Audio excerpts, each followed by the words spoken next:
Não tem revista também? Hoje é a lição número 3, né? E a leitura bíblica encontra assim, 2 Timóteo, capítulo 3, versículo 1 até o versículo 9. Perigo do ensino progressista. É a lição de hoje. E a leitura, então, está falando agora. Eu leio o primeiro versículo. Os versículos e a igreja lê os versículos passos. Amém? Sabe, porém, isto, que nos últimos dias sobrevirão tempos trabalhosos. Porque haverá homens amantes de si mesmos, avarentos, presunçosos, soberbos, blasfemos, desobedientes a pais e mães, ingratos, profanos, Sem afeto natural, irreconciliáveis, caluniadores, incontinentes, cruéis, sem amor para com os bons. traidores, obstinados, orgulhosos, mais amigos dos deleites do que amigos de Deus. Tendo aparência de piedade, mas negando a eficácia dela. Destes, afasta-te. Porque estes números são os que se produzem pelas raças e levam cativos mulheres nécias carregadas de pecado, levadas de várias consciências. Que aprendem sempre e nunca podem chegar ao conhecimento da verdade. E como Gênesis e Jonas existiram a Moisés, assim também estes existem na verdade, sendo homens corruptos de entendimento e déspotras quanto à fé. Não irão, porém, avante, porque todos será manifesto o seu desvario, como também foi daqueles. Palavra do Senhor. Quando nós lemos esta leitura, nós vemos que Deus fala conosco e podemos também incorrer nesses erros que está escrito aqui. Mas que possamos ser vigilantes e dizer: Senhor, me ajuda a não cair nesse erro. Vamos orar pelo professor desta noite, que estará ministrando esta lição, perigo do ensino progressista, que está acontecendo em várias partes do mundo, também em nossa cidade também. Oremos. Querido Deus, querido Pai, queremos apresentar o Teu servo que estará agora ministrando a Tua palavra aos nossos corações. Usa com poder e com graça, dá-lhe sabedoria, discernimento para ministrar a Tua palavra, Senhor, e fala conosco. E que o Espírito Santo nos convença, meu Deus. É o que nós te pedimos em nome de Jesus. Amém. Pessoal, 13. Pessoal, gente, 13. Sabe, porém, isso, que nos últimos dias sobrevirão tempos trabalhosos. Nos últimos dias sobrevirão tempos trabalhosos. Verdade prática, 13. Os ensinos progressistas buscam desconstruir a fé cristã, dentro e afastar as pessoas do verdadeiro cristianismo bíblico, tornando-as meras militantes de causas sociais. Tornando-as meras militantes nas causas sociais. Onde que podeis tomar assento? Já vai.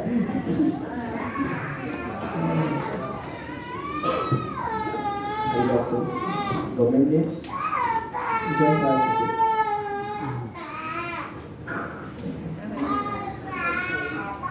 Jesus. Amém. É triste quando chega assim. Já pensou que não podia sentir quando Jesus saiu de perto dele? Amém. Mas vamos lá. Vou dar o seguinte aqui. Ensino progressistas. Nós sabemos que a sociedade, ela quer caminhar para uma ordem. E parece que o título parece que é bom, é progressivo, vai para frente. O que são esses ensinos progressistas? O que você entende como progresso? Desenvolvimento. Evoluir, ir para frente, ou mudar, mudanças que acontecem. E aqui hoje nós vamos estudar sobre muitos dos ensinos progressistas, ou seja, que estão ensinando, a sociedade está evoluindo, a sociedade está mudando, o que era verdade agora não é mais verdade, estamos mudando, então vamos ter que ajeitar, achar as novas verdades para a sociedade que estamos vivendo. Parece que esse ensinamento, ouvindo bem de cara, está certo. A sociedade está evoluindo, temos que se tornando pessoas melhores, então temos que estar sobre novas bases.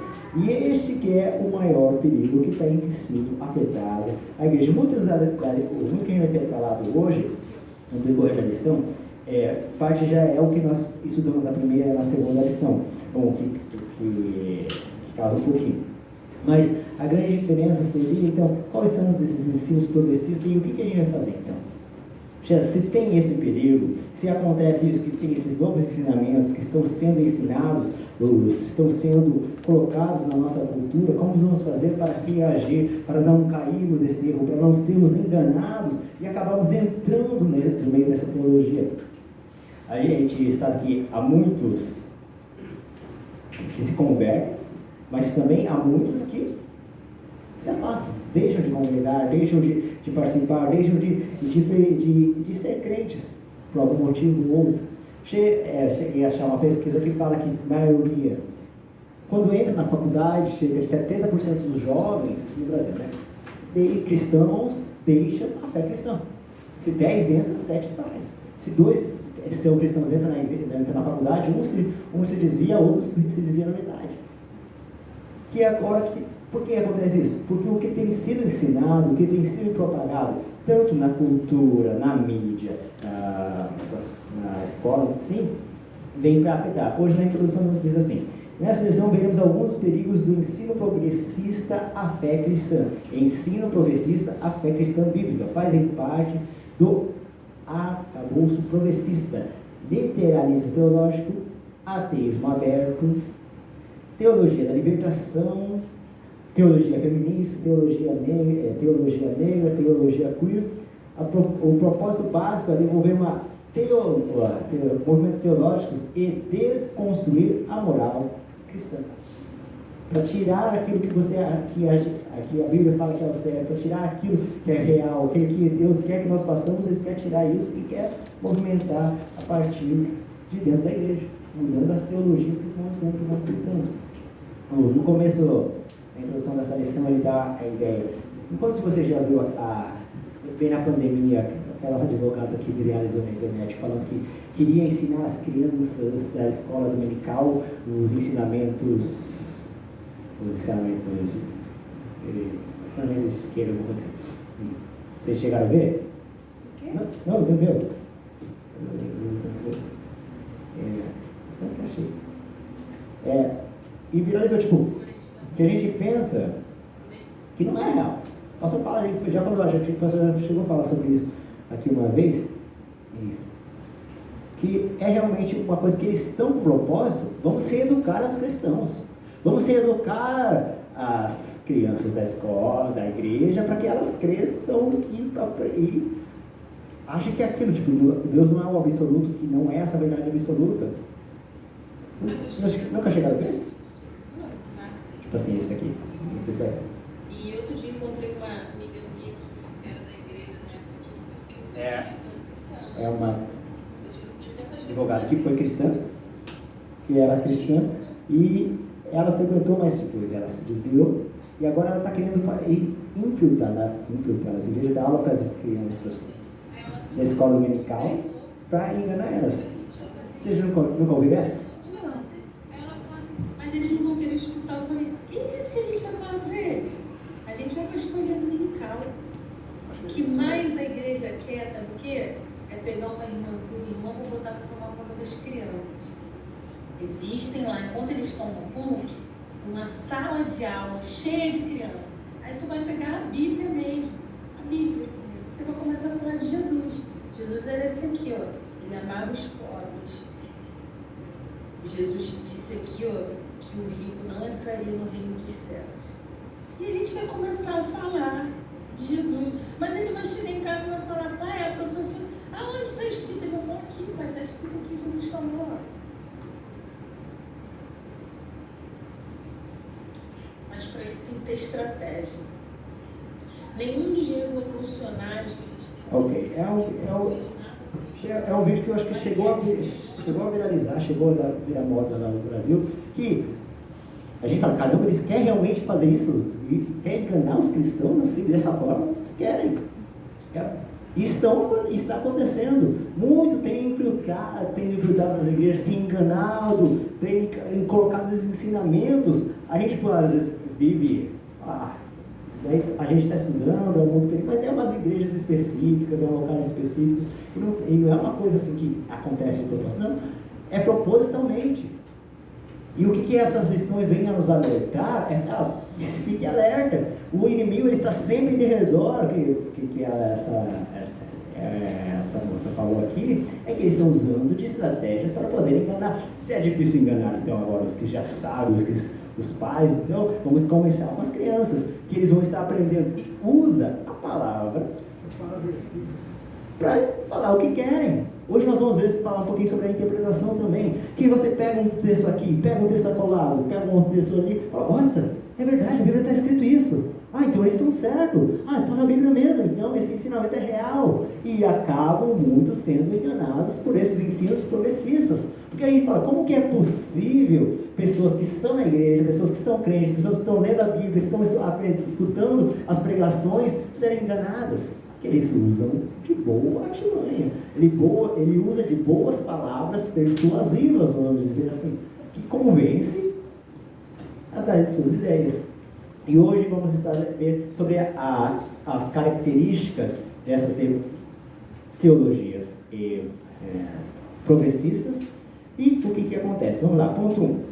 Fala, a descaracterização do cristianismo. Nós vamos falar sobre a deteriorização moral, vamos falar sobre a erosão da ortodoxia e a da corrupção da fé. São 3 pontos que nós vamos adentrar nesse tópico. Primeiro, tópico 1. A deteriorização da moral. Essa coisa da deterioração da moral, Paulo já acreditava que isso ia acontecer. Agora sobre 2 Timóteo, capítulo 3, versículo 1. 2 Timóteo, capítulo 3, versículo 1.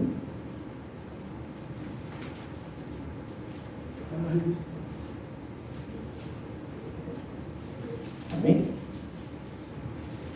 O que diz aí? Nos últimos dias?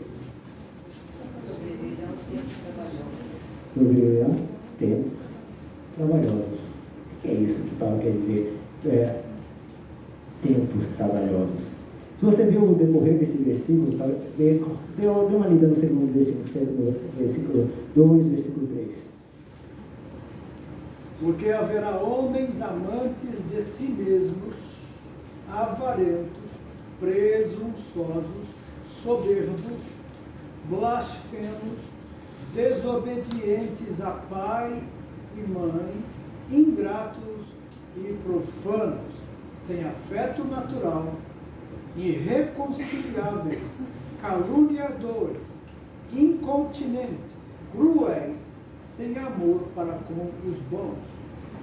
Aqui Paulo vai dar uma lista dos problemas que iriam surgir.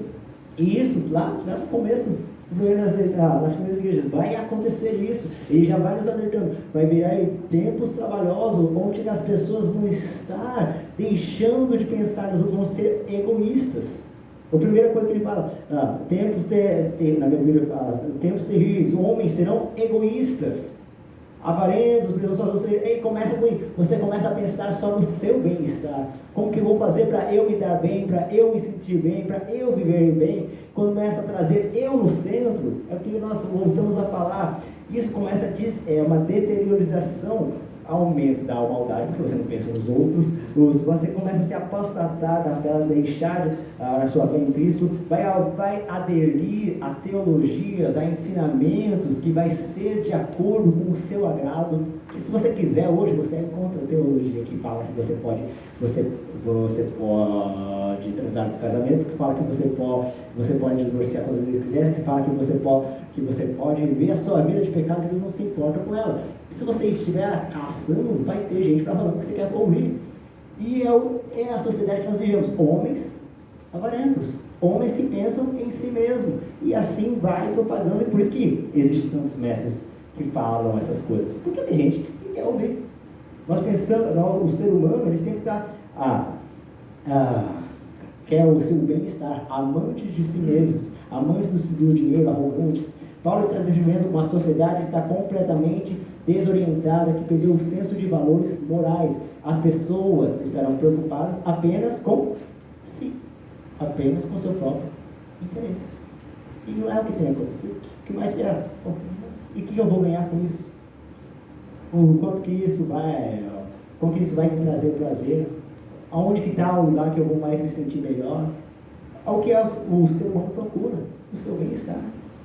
O propósito da vida que é pregado, que é falado, a ciência fala, somos apenas um ser que vai assumir, vai desaparecer. Qual que é o sentido da vida? Que fala, é ser feliz. Se realmente é isso, se é ser feliz no sentido da vida, então eu vou tentar ser o mais feliz possível durante o período de vida que eu tenho. Eu não vou me preocupar com quem está à minha volta, não vou me preocupar com quem está do meu lado. Eu quero saber o que vai ser melhor para a minha vida. E isso tem adentrado nas igrejas. Mas se você viver melhor, faça assim. As teologias, as pregações que estão sendo veladas, não é mais aquelas pregações que vai de contra algo que você não vive desse jeito, para de pegar, não. Se você fazer assim, você vai viver melhor, você vai se sentir bem, assim você vai conseguir uma boa renda. E as pregações sempre é voltada para o eu, para o ego pessoal das pessoas. Vamos ver então, como que vamos fazer? Se existe isso, primeiro, devemos estar cientes do estado moral do mundo. O mundo está cada vez mais se tornando egoísta. Está acontecendo isso, tem essa teologia. Primeiro, temos que tomar ciência que isso é uma realidade que está acontecendo nos nossos dias.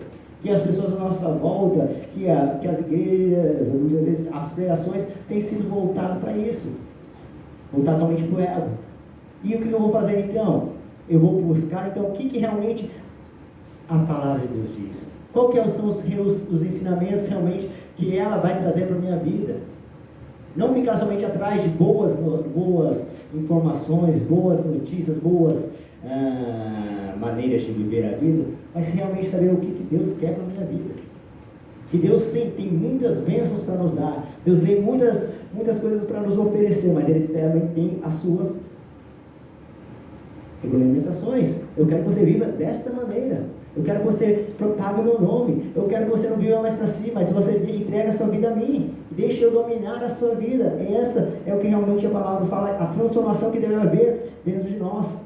Podemos ser amantes de nós mesmos, em vez de se preocupar com as outras pessoas. Podemos ser amantes do dinheiro, ao invés de colocar Deus em primeiro lugar. Podemos ser presunçosos, acharmos que somos melhor do que os outros. Podemos ser arrogantes quando tratamos as outras pessoas com desprezo. Podemos ser blasfemos quando falamos mal de Deus, falamos mal da sua palavra. Falamos que Deus não soube ouvir, não soube falar, não soube tratar. Podemos ser desobedientes aos pais quando não honramos ou respeitamos.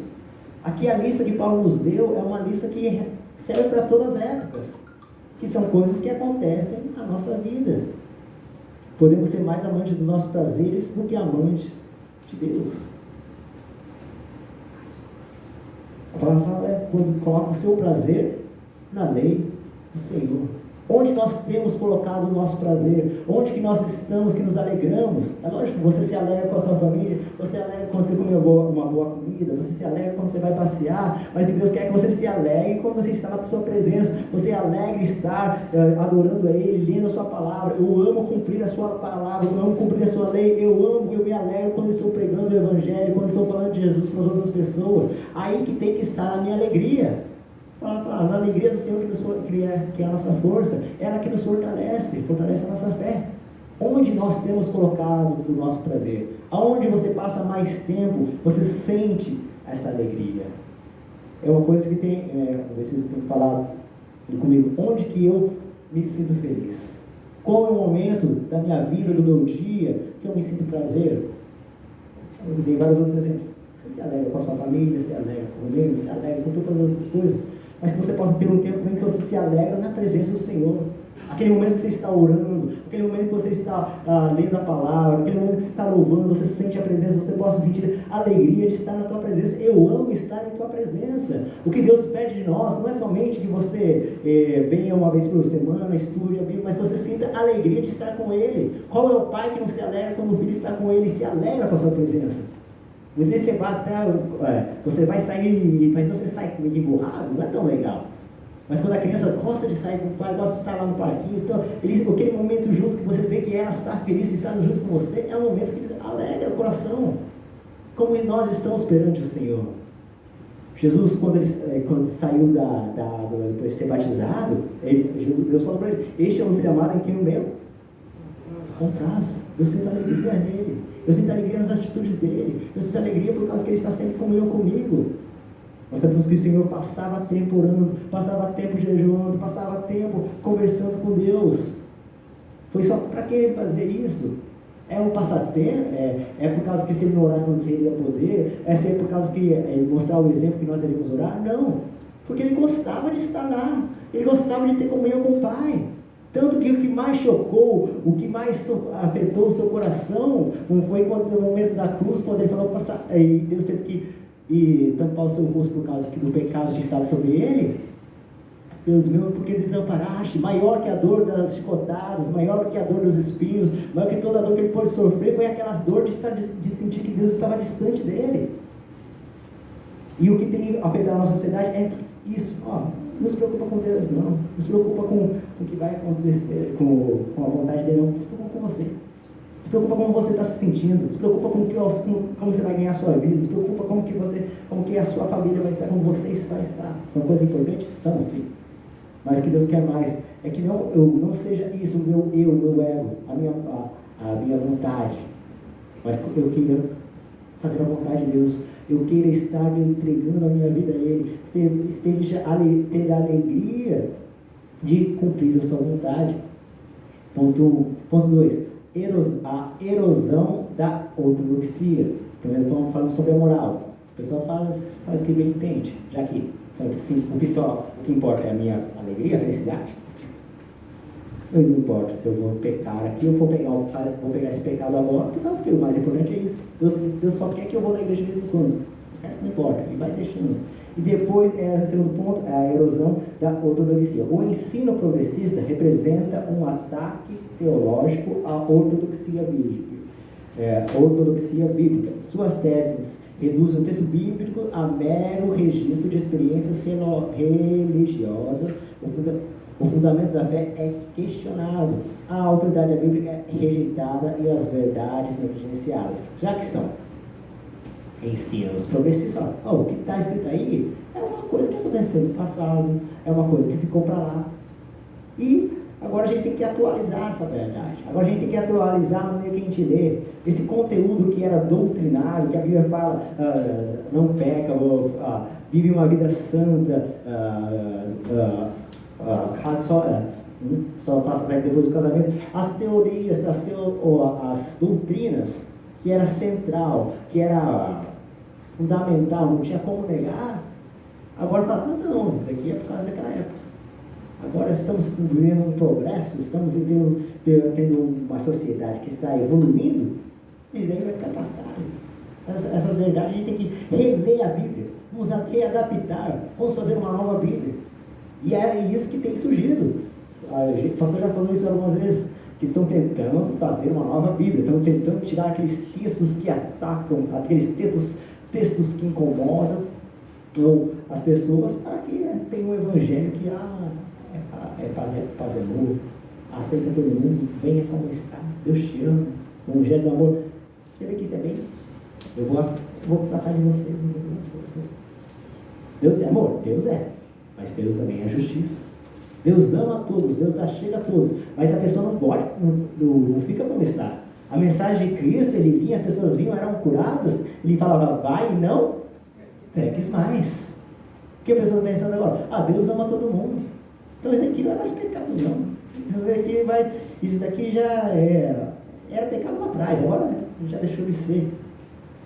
O cristão se torna mais amigo dos deleites do que amigo de Deus. Segundo Timóteo, o 3,5 fala isso. Ele se importa mais com eu agora, com a alegria que eu sinto agora, do que as coisas de Deus. A vida em igreja fica desprovida do poder do Espírito. Agora a gente só vai dar para ouvir umas palavras, não sente mais o poder, não sente mais o Espírito Santo tocar na nossa vida, não tem mais aquela transformação do caráter da pessoa. A pessoa vem na igreja, mas parece que era a mesma quando está lá fora. Só virou um pecador com uma conduta religiosa, com um costume religioso. Mas a verdade do Evangelho, ele quer transformar, ele quer mudar a nossa vida, quer mudar por completo. O encontro que nós tínhamos, que temos que ter com Cristo, aceitamos a Cristo, tornamos uma nova criatura.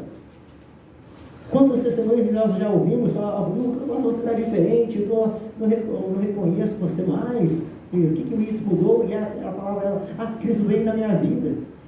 Agora às vezes a pessoa fala que é cristã, sério, você é cristão? Eu não sabia, nem percebi, mas esse livro tivesse falado. Por quê? Porque a sua conduta, a maneira dessa viver, a maneira de se portar não é condizente com o que é o cristianismo. E as pregações agora estão sendo, não, o cristianismo é isso mesmo. Você vive a vida do seu jeito. Você vem aqui, você dá o seu dízimo, você dá a sua oferta. Você canta aqui com a gente, se alegra, tem a comunhão, depois você vai seguir do jeito que você irá. E a gente lembra do tempo dos juízes. Cada um vivia de acordo com o que achava melhor, com o que achava correto. É a famosa astrologia. Eu acho que é essa vontade de Deus, acho que Deus perdoa isso. Acho que eu posso fazer isso.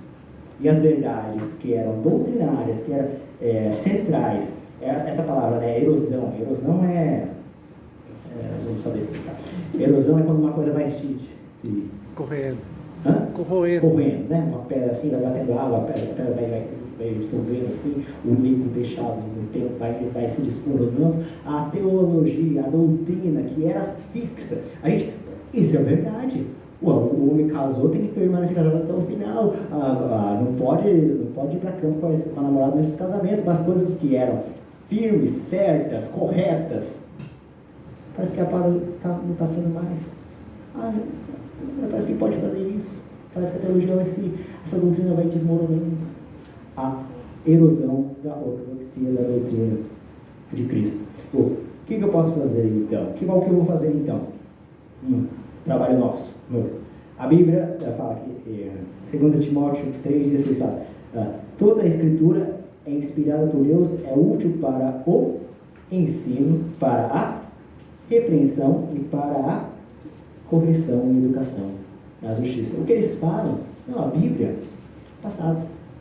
Agora vamos reinterpretar ela. Vamos pegar os textos que adapta para a gente e vamos tirar ela. Mas o que a palavra de Deus mesmo fala?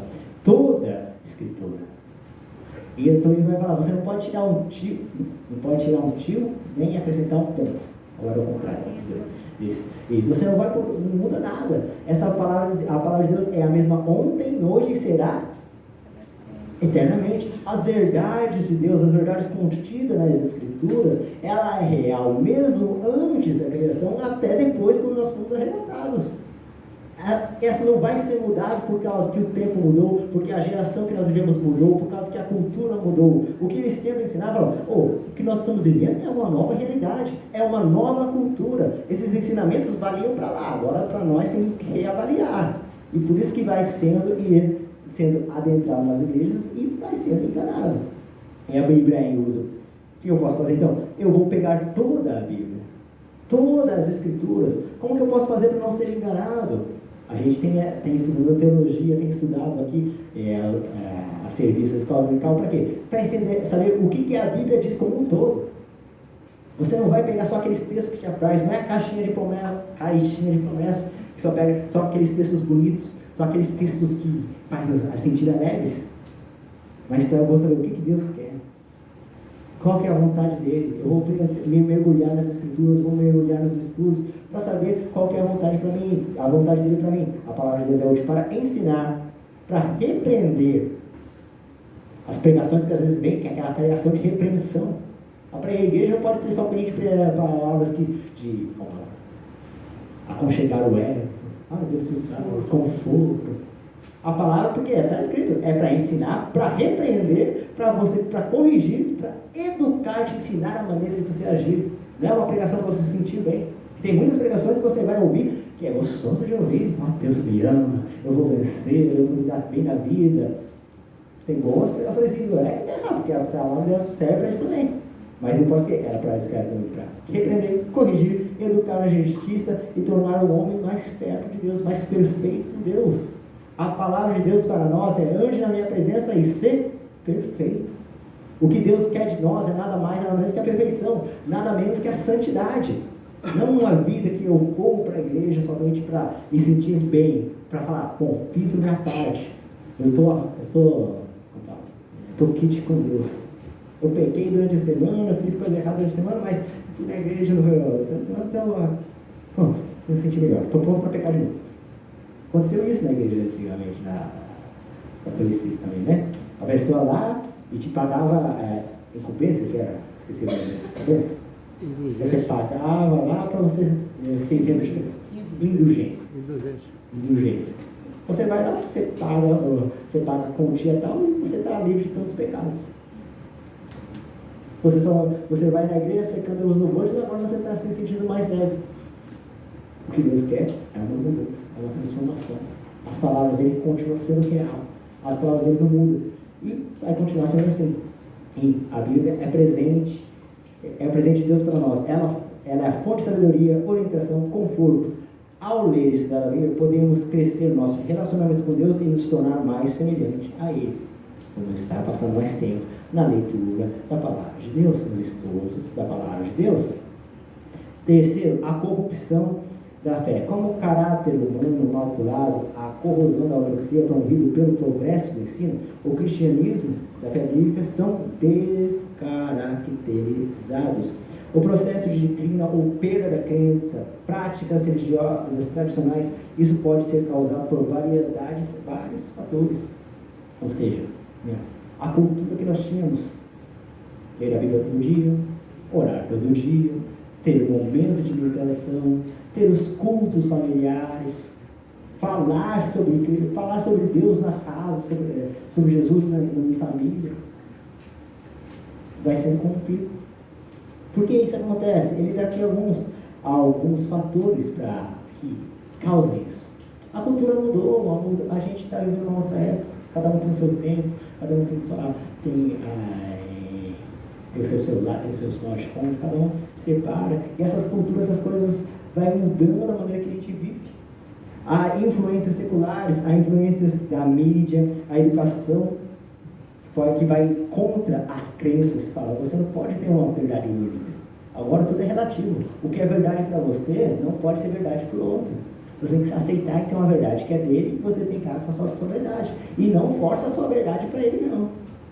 Os ensinamentos são dados, os surgimentos de novas ideias. Agora uma nova teologia está surgindo. Uma teologia que aceita isso. Uma teologia que aceita eu ser homossexual. Uma teologia que aceita eu viver a minha vida de pecado. E isso vai declinando a nossa fé. A gente vai começar a perder a confiança nas Escrituras. O pastor falou que a palavra tem parte que está errada. Falou que a gente tem que interpretar a Bíblia. Então quer dizer que ela não é perfeita? Para que eu vou estudar uma coisa que não é perfeita? E isso vai sendo desvalorizado. A diminuição da participação nos cultos. Por que eu vou na igreja? Eu vou na igreja para me sentir bem. Eu vou na igreja por causa que é o momento que eu me alegro lá. E depois, se eu estou bem na minha vida, por que eu vou lá? Por causa que eles mudam. É eu no centro. É como eu estou me sentindo. E assim, toda a cultura, toda a doutrina, todo o ensinamento, que antigamente era, nem sabia, crente é assim, crente é assim, vai sendo desmoronado. É a nova tática que o inimigo achou para começar a destruir os crentes. Ele viu que não adianta perseguir, não adianta trazer perseguição, que ele se fortalece mais. Vamos fazer o seguinte, vamos infiltrar lá dentro. Lá dentro a gente começa a colocar tropeço e a gente vai destruindo de dentro para fora.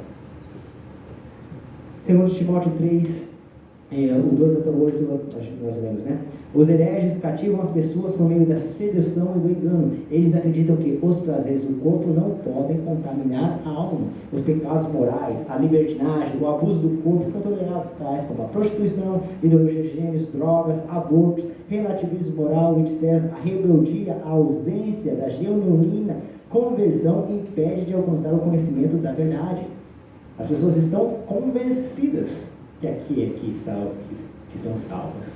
Elas vão na igreja, estão convencidas que está indo salvar, mas não aconteceu uma mudança. real nas nossas vidas.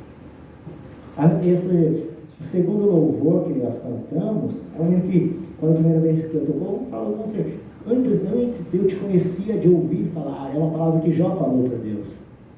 Eu conheço a sua palavra, eu sei o que você fez, todos os seus milagres, toda a sua história eu conheço, mas você não teve um encontro com Deus. E por isso fala, mas agora meus olhos te verem, agora eu conheço de coisa estar contigo. Muitos conhecem o Deus da Bíblia, conhecem as histórias da Bíblia, mas não conhecem o Deus da Bíblia. Essa palavra conhecer é você ter intimidade. Antigamente esse termo era usado para uma intimidade profunda entre marido e mulher. Então Adão conheceu a Eva, e Deus quer que nós conheçamos, tenhamos intimidade com Ele. Essa intimidade que você sabe o que Ele está sentindo, sabe o que Ele está pedindo para você, saber ouvir a sua voz, estar perto dEle. Não é somente ter o conhecimento, saber ver tipo, o que está escrito, ter o conhecimento da letra em si, mas sim conhecer realmente o Deus que está por trás dessas palavras. Por fim, o engano desses mestres e seus seguidores será objeto de juízo divino. 2 Timóteo 3,8 diz: como já os opuseram a Moisés, eles também existiam na verdade, a mente deles é depravada, são reprovados da fé, não irão longe, porém, como no caso daqueles, em sua insensatez se tornarão evidentes a todos. Esses que estão ensinando, estão enganando, virá o tempo de juízo para esses sim. Mas por que Deus não julga? Por que Deus deixa permitir? No caso que eles querem ouvir. Tem muitos que estão buscando a isso, não querem ouvir a verdade, não querem ouvir, e eles buscam os entretenimentos que tem, as coisas que alegram a vida, alegram aquele momento. Verdade, deixa para lá, depois a gente procura. Sinopse do top 1. A deterioração moral, a erosão da ortodoxia, a corrupção da fé são elementos que descaracterizam o cristianismo bíblico. O cristianismo que é real, agora parece que está mudando. Mas qualquer uma cristã agora. Vamos, né? Aqui temos auxílio bíblico também, que fala sobre a interpretação da Bíblia. Sabe quem foi o primeiro a interpretar a Bíblia? Tem essa história. A primeira pessoa que interpretou a palavra de Deus foi lá no comecinho, Jardim do Éden. O Bíblia falou: Deus disse isso? Não é isso que ele quis dizer. É o que tem acontecido. A Bíblia está escrito isso? Não é isso que ela quis dizer. Seus olhos vão se abrir, conta uma verdade que é chamativa, que atrai. Como que eu vou interpretar a Bíblia? Vocês estudaram isso na homilética, hermenêutica? Né? A interpreta. E a homilética é a pregação, né? Você ser honesto. O que está escrito é literal. A maioria do que está escrito é para estar escrito. Não tem, às vezes ele tenta achar, uma nova verdade escondida. Mas o que é? A Bíblia, você interpreta o texto que está escrito. Ver ela por completo. Deve levar em consideração toda a Bíblia. Evitar você pegar partes isoladas. A Bíblia interpreta a Bíblia. O que está escrito tem que estar de acordo com o resto da Bíblia. As teorias progressistas, ponto 2. A teoria progressista, ponto 1, vamos falar da desconstrução da Bíblia, o ateísmo aberto e a teologia da demitologização. 3 pontos a tratar aqui. Primeiro, a desconstrução da Bíblia. O ensino progressista é caracterizado por 1. O repúdio da inspiração e inerrância da Bíblia. Nós já falamos. Eles acreditam que a Bíblia não é palavra inspirada de Deus, mas é produto do julgo humano. Então, contém erros. Então, você não pode acreditar em tudo que ela está escrito. Ela tem coisa que está falando que está legal, mas tem coisa que não é legal. O antropocentrismo, o processismo coloca o homem como centro, em vez de Deus. Isso leva à visão egocêntrica na vida religiosa. A reinterpretação das Escrituras, Os progressistas reinterpretam as escrituras para adaptá-la à sua própria crença e valores. A relativização do pecado, da moral, da fé bíblica. Os progressistas relativizam o pecado, da moral e da fé bíblica. Isso leva a uma visão permissiva da vida de religião. Ou seja, o que está escrito não é tudo que é verdade. É que nem aquelas histórias, uma história de moral. Você interpreta do jeito que você quer. E o que você não achar que nenhum presta, joga fora. A desconstrução da Bíblia. Filipenses 3:18 a 19 diz: pois muitos não são rivais, como os quais repetidamente vos dizia, até chorando que são inimigos da cruz, cujo fim é a perdição, cujo Deus, o Deus é o ventre, e a glória deles está na sua infamia, porque só pensam nas coisas terrenas. Filipenses 3:18, 19. Aqueles que estão para enganar, eles pensam no seu ventre, no seu umbigo, o que é bom para si. Se a gente for assim, analisar que o perigo que está acontecendo na sociedade é que eles fazem você pensar em você mesmo, faz você se preocupar com só você, com o meu bem-estar, e é o que lá traz para o egocentrismo.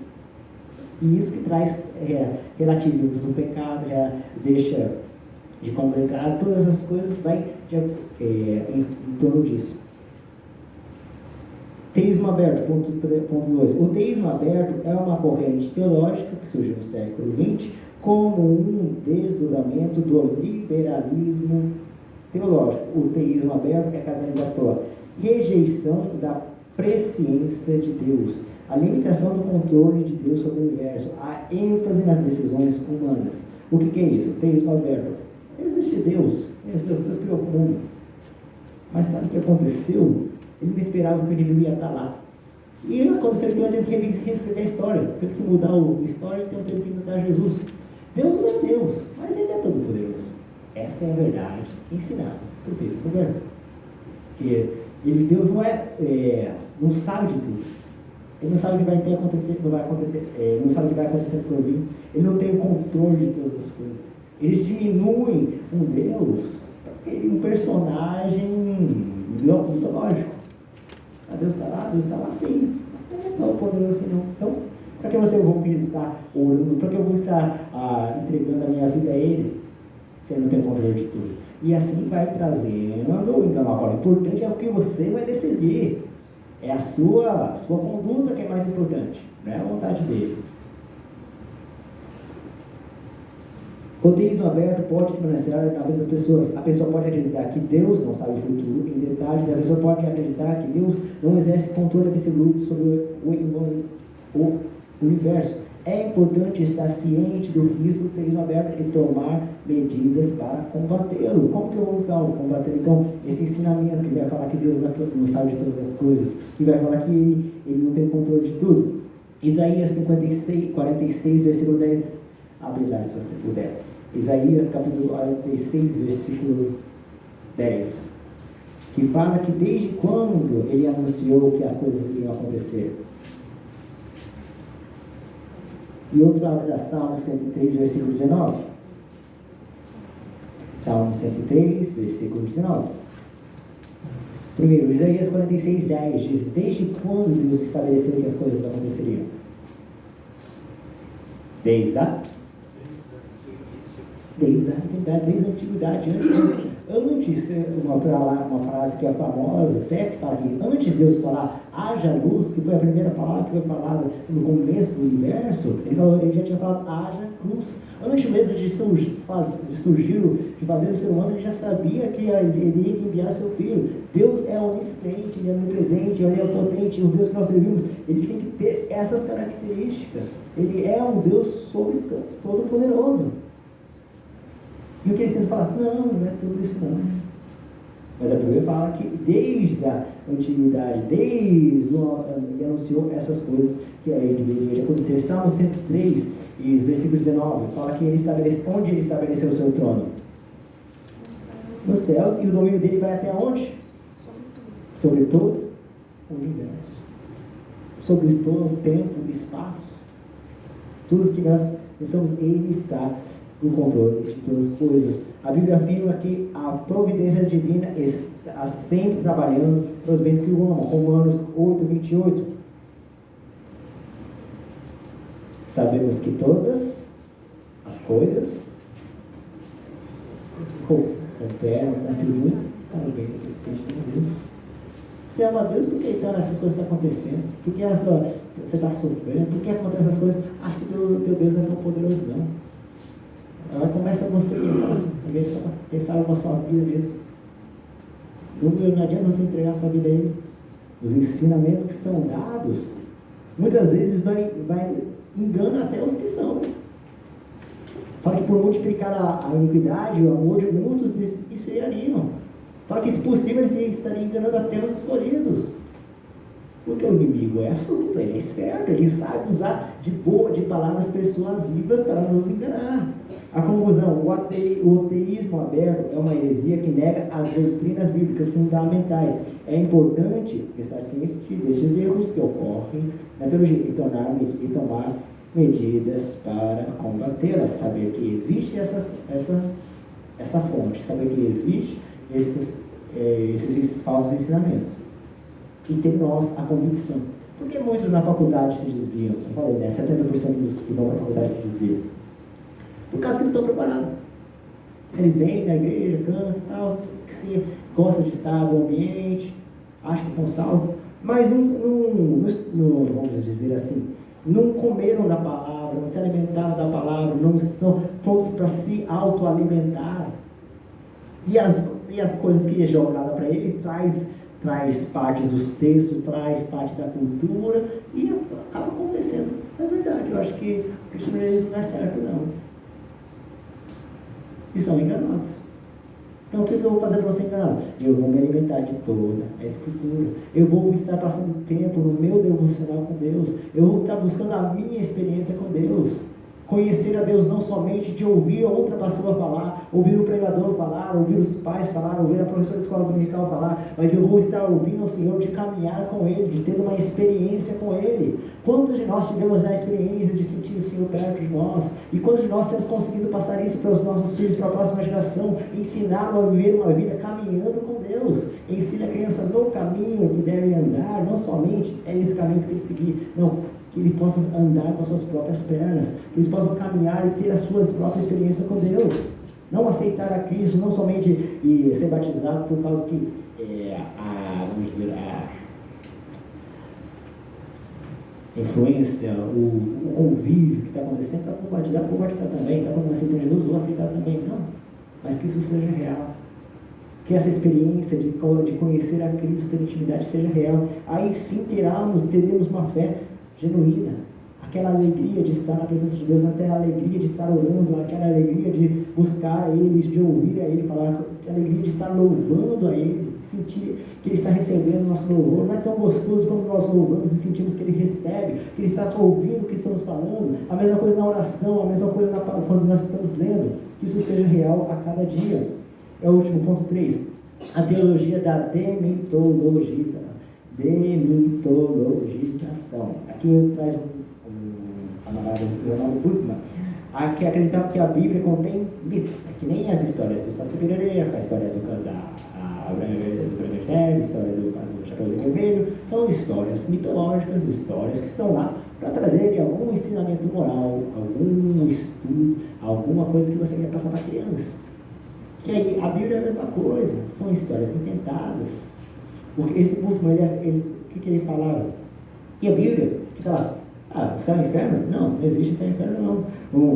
A tentação que houve lá de Éfeso, mas não foi literal. É uma coisa que Deus quis mostrar para que a gente tomasse cuidado. Os demônios, ele acreditava que não existia na realidade. A posição demoníaca, ele acreditava que a posição demoníaca não era um fenômeno real. A concepção virginal de Cristo, que Jesus nasceu de Maria Virgem, não foi literal. As promessas da vinda de Jesus, não é que Jesus vai voltar realmente, literalmente. É uma coisa mitológica que ele vai falar. Toda a verdade que estava na Bíblia, os milagres que aconteciam, não aconteceu não. É tudo historinha. Historinha legal para você ver e tirar as verdades. Que nem a historinha da carochinha. Isso era o ensinamento desse camarada, esqueci o nome dele, Buckman. 2 Pedro 2, 1 e 21. O que diz lá? 2 Pedro 1, 21.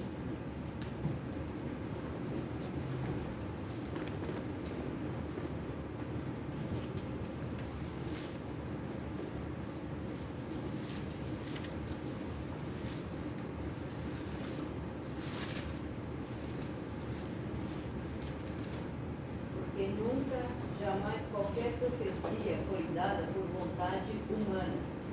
Entretanto, homens santos falaram da parte de Deus movidos pelo Espírito Santo. O que está escrito na Bíblia não foi o ser humano que fez. Não foi ele que escreveu, que achou que deveria escrever. É inspirado pelo Espírito Santo. É Deus que escreveu ela. O livro que nós temos em mãos não é somente ideias de pessoas que andaram com Deus, sentiram a Deus, não. São palavras que Deus inspirou, ou seja, que Deus colocou para eles escrevessem. Nós estudamos já sobre a Bíblia, sabemos que foram 40 autores, escrevendo num grande período de tempo, várias pessoas de vários locais sociais, era reis, era pastores, era publicanos, era tudo, mas toda ela foi inspirada por Deus. E as palavras que estão sendo escritas nelas são inerrantes palavras de Deus. Por isso eu não vou pegar a sua Bíblia só uma parte. Eu gosto dos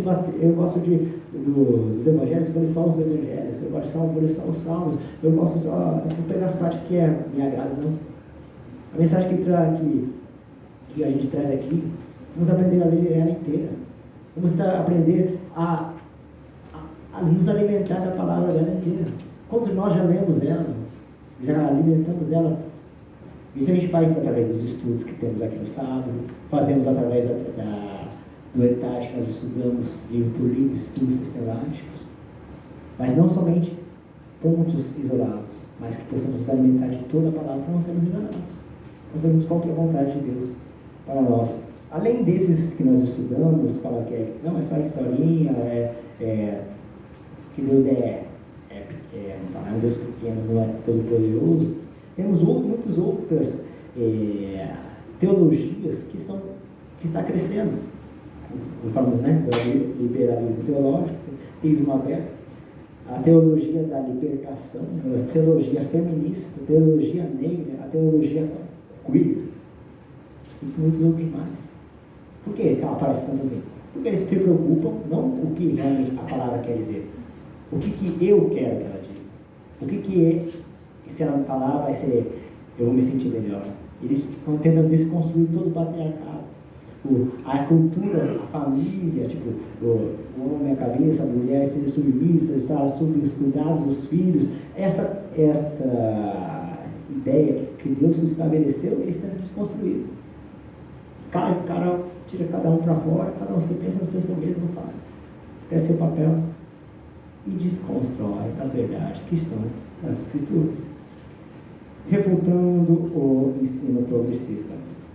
Como que eu vou fazer então para não ser enganado? Como que eu vou fazer então para combater esses ensinos quando vierem? Ponto 1, reafirmando a autoridade bíblica. Segundo Timóteo 3, 16, 17 é uma palavra que a gente tem que estar na mente. Quando for aparecer aqui esses ensinadores, esses conferencistas, não, a Bíblia contém falhas, contém erros. O que tem que ter na nossa gente? Isso aqui, 2 Timóteo 3,16, toda Escritura inspirada por Deus. Nós lemos já esse versículo. Toda ela é inspirada por Deus. Não se pode tirar um tiro, não pode tirar um M. Se está escrito que é pecado e vai continuar sendo pecado. Se está escrito que Deus não gosta que façamos isso, Deus não vai gostar nem ontem, nem hoje, nem amanhã. Não é porque a sociedade mudou, as verdades mudaram, que Deus vai mudar. Ele é sempre o mesmo. A gente vai falar, Deus, parece que Deus no Antigo Testamento e Deus no Novo Testamento é diferente. Ele era rígido, agora parece que está mais Yasashiri. Não mudou. Ele é sempre o mesmo, ele é sempre justo. Nós somos salvos porque nós estamos mais. Porque então não fala para a pedra já por causa que o sangue de Jesus nos purifica de todo pecado. É através dele que nós podemos ser salvos, sermos libertos da condenação. A lei e a justiça de Deus foi sempre a mesma no Antigo Testamento, é a mesma no Novo. Por isso que é tão importante quando nós estudarmos o Novo Testamento, é importante estudarmos o Velho para saber a justiça de Deus, que a vontade dele está lá. E diz que nós somos libertos. E do que Cristo nos trouxe? Toda a Escritura é inspirada, toda ela é proveitosa para o ensino, para a educação, para a correção. Apocalipse 22, 18 fala: eu testifico que todo aquele que ouve as palavras da profecia deste livro, se alguém acrescentar a essas coisas, Deus lhe acrescentará uma praga. Então, Deus não quer, eu coloquei já, a verdade está aqui, não tem mais nada a ser apresentado e nada a ser tirado. Quando o cânon foi fechado, tá bom, não tem mais nenhuma nova revelação, nenhuma outra nova Bíblia que nós podemos falar. A Bíblia é a palavra de Deus e a Bíblia é inerrante, não contém erro. Ela é mais atual que o jornal que vai sair amanhã, já não existe jornal mais, que a notícia que vai sair amanhã. Ensinar as doutrinas, ponto 2. Primeiro ponto 1 é reafirmar a autoridade da Bíblia. A Bíblia é inerrante, é nela que está baseada a nossa fé. Por isso que sem ela, seríamos só mais uma outra religião. Mas já que o que contém nela é a palavra de Deus e é inerrante, é inevitável, que nós tornamos então parte do povo de Deus. Ô, Alisson, esses teólogos, Sim. eles têm ideia de onde que eles... Não na Bíblia, né? Porque eles estão contra a Bíblia. Esses teólogos assim que... Fala que é teólogo, né? É aquela, é amante do seu ventre. Amante. Eles são egoístas, pensam no seu eu. O que eu quero que ela diz? Eu vou caçar na Bíblia uma palavra que vai de acordo com a minha ideia. Então ele está distorcendo a Bíblia, não é? No caso, são falsos profetas. Sim. Já, né? Por causa que fala, surgirão muitos falsos profetas e enganarão a muitos. E a gente vê, tem surgido, tem aparecido e tem enganado a muitos.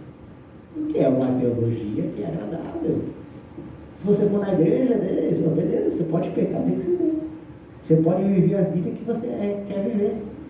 E você pode tirar a sua consciência que você está pecando. Ele está falando que não está pecando mais. E essa é o maior perigo que vai surgir. E o que nos últimos dias vai ter uma igreja centrada, vai ter o anticristo vai conseguir unir tudo. Por quê? Por causa dessas ideias. Os verdadeiros cristãos que iriam refutar, até agora alguns que se dizem que são cristãos, juntos falar a verdade. A gente tem que aceitar a verdade do outro. Deus ama todos. Não é uma maneira de ser salvo. Nessa época deve ter até feito uma nova Bíblia nessa época já. A Bíblia afirma-se a palavra de Deus. Ponto 2. Ensinando as doutrinas bíblicas. A grande comissão é confiada à igreja. Consiste em ensinar e fazer discípulos. Você ensina ensinar a ser discípulo de Cristo. O importante do ensino é ressaltado. Que se você somente a pessoa vem e ela se alegra com o ambiente, se alegra com a atividade, beleza, está ótimo, mas é importante que haja transformação, haja o ensino da palavra, haja a mudança da vida. Por isso que é feito o discipulado antes que nós batizamos a pessoa. Por isso que é ensinado, a palavra de Deus é isso, Deus quer que você viva dessa maneira. A vida cristã não é você vive do jeito que você quiser, não é só as bênçãos que Deus vai te dar. Se fosse assim, era fácil, para todo mundo. Mas o que Deus quer é uma transformação, é uma entrega. É quando você entrega e fala assim, você vai ser o meu Senhor. É uma vida de renúncia. É o que vai ser aplicado para o homem agora. Enquanto eles falam, você vai vencer, você vai conseguir, você vai se dar fim na vida, aí Deus fala, você morre para você mesmo. Entrega a sua vida. Não viva mais para si. A palavra de Deus vai contra as verdades, a ideia que o mundo progressista tem tentado trazer. Ensinando as doutrinas bíblicas. Paulo exorta que é necessário a dedicação no ensino, a atividade essencial para assumir, expor e corrigir o erro. A atuação primordial para a transformação da velha natureza, a formação do caráter cristão, resultado do genuíno crescimento da igreja espiritual saudável, é doutrinamente bíblica. A igreja pode crescer de várias maneiras, podemos fazer várias atividades, mas uma ideia que é falada, quando a pessoa é atraída e se converte com aquilo, você tem que estar dando sempre aquilo para continuar sendo crente. Senão, se você parou de ter atividade, parou de ter evento, parou de ter coisa que alegra ela, parou de vir também. Mas a palavra de Deus fala que os apóstolos no templo falam, a parte de ajudar as viúvas, de ajudar os necessitados é importante, mas vamos constituir diáconos para que nós dediquemos a oração e a palavra, que é o central, que é aí que faz a igreja crescer realmente, não somente numericamente, mas que ela realmente cresça como os cristãos verdadeiros. Fala que no último dia serão abalados, muitos se afastarão, muitos se distanciarão. Por quê? Porque não foram realmente transformados, porque às vezes não houve esse ensino. Poderíamos estar firmes, que não seja nenhum vento de doutrina, nenhuma tribulação ou nenhum outro falso ensinamento que venha nos tirar da casa do Senhor. E para isso devemos estar ensinando, devemos estar aprendendo, devemos estar estudando, devemos estar procurando o que Deus quer para a minha vida. Não tentado somente Senhor, eu quero isso. A gente, nossa relação não vem somente falar, Deus, eu preciso disso, eu quero que você abençoe isso, eu quero que você resolva esse problema. Não somente deles falarmos a nossa vontade para Deus, falamos o que nós queremos de Deus, mas falar, Senhor, o que você quer que eu faça?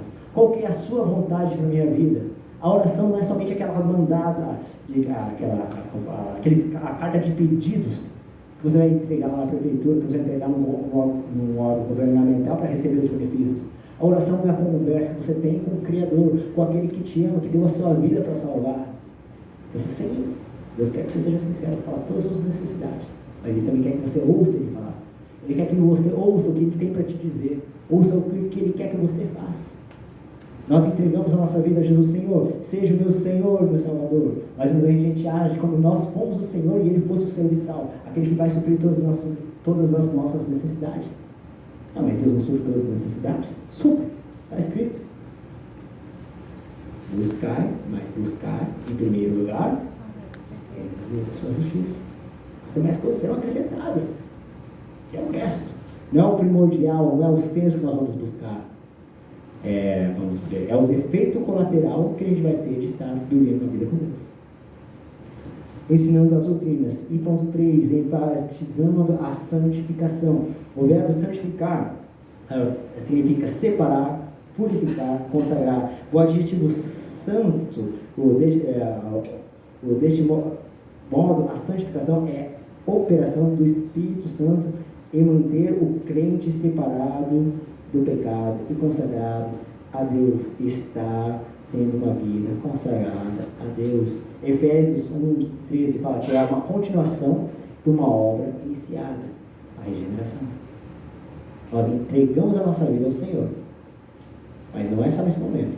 A nossa vida tem que estar continuamente sendo entregue ao Senhor. A cada manhã, Senhor, eu entrego a minha vida.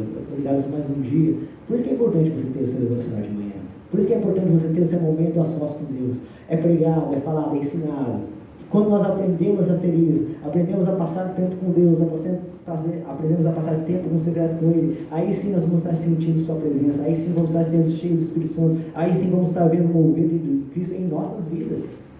Porque aí sim, antes eu ouvia falar, mas agora estou andando contigo a cada dia que isso seja real.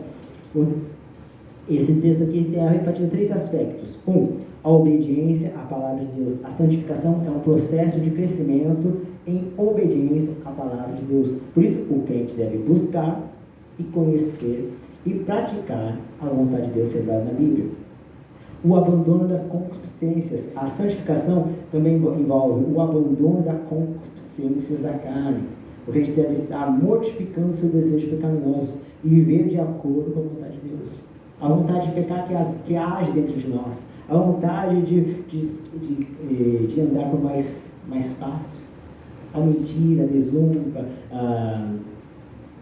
as sensações que vêm à nossa vida, essa vontade de pecar que às vezes pode haver, que essa possa ser mortificada a cada dia. Muitas vezes nós pecamos literalmente, mentimos aqui, falamos uma coisa errada aqui, e enganamos aqui. Mas quanto mais estamos perto de Deus, essas atitudes vai ter cada vez mais diminuindo. Eu não posso ser o mesmo crente que eu era no ano passado. Eu não posso ser o mesmo crente que eu fui antes. Se eu estou andando com Cristo, eu tenho que estar cada vez melhor. Que o sentimento de pecado possa diminuir a cada dia. Como? A gente já falou, o pastor falou que já dos dois cachorros. Qual que eu estou me alimentando?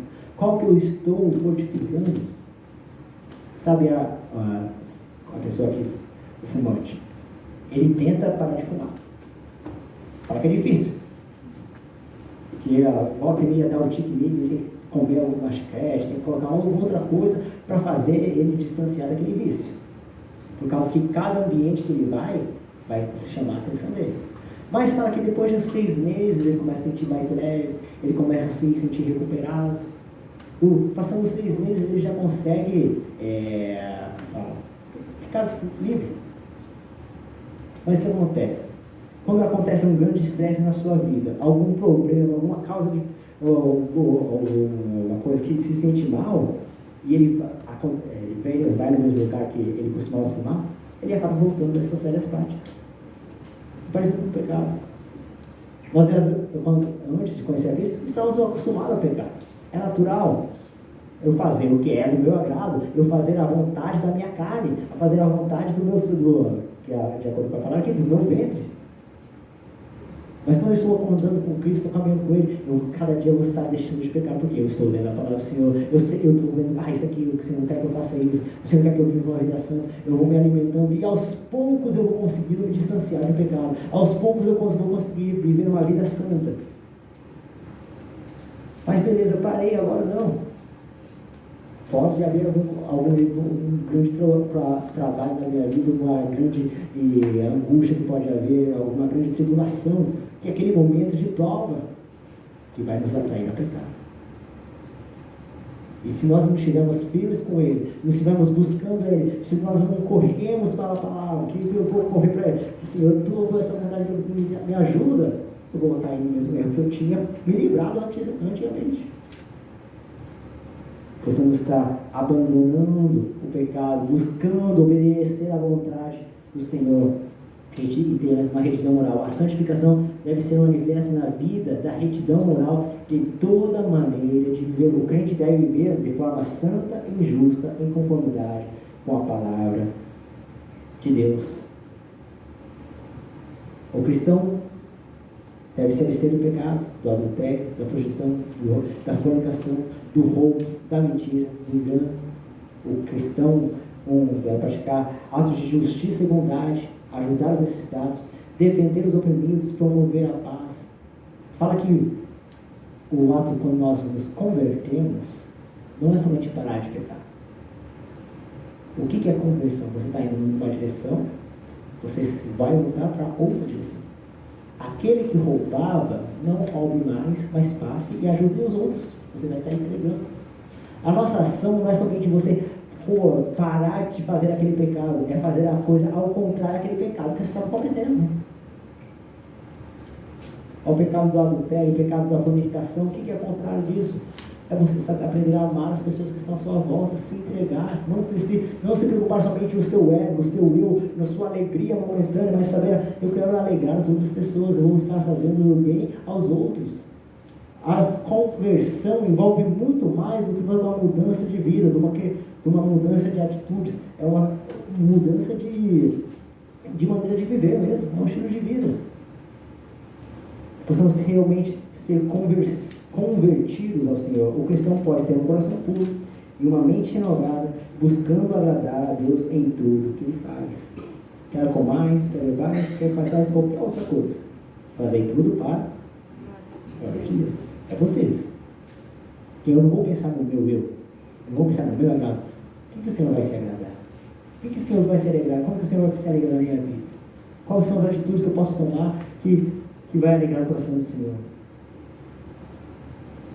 Conclusão. A Escritura adverte que a conduta humana nos últimos dias é de repulsiva descaracterização da fé. A heresia progressista critica as escrituras, promove o enfraquecimento ortodoxo e instiga a frouxidão moral, afasta as pessoas do verdadeiro cristianismo. Contudo, a postura da igreja não deve ser de inércia. Está acontecendo, chama, não. Mas de resistência à iniquidade. A defesa da fé ocorre quando os valores imutáveis e atemporais da Bíblia são exercitados pelo poder de Deus na nossa vida diária do crente salvo. Nós somos crentes, nós aceitamos a Cristo, nós vivemos o verdadeiro Evangelho. Então vamos viver o Evangelho com as atitudes do verdadeiro Evangelho.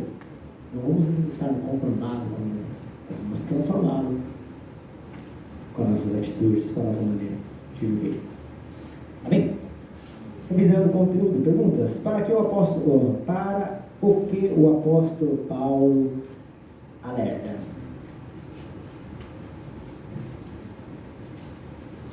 Para que o apóstolo Paulo alerta?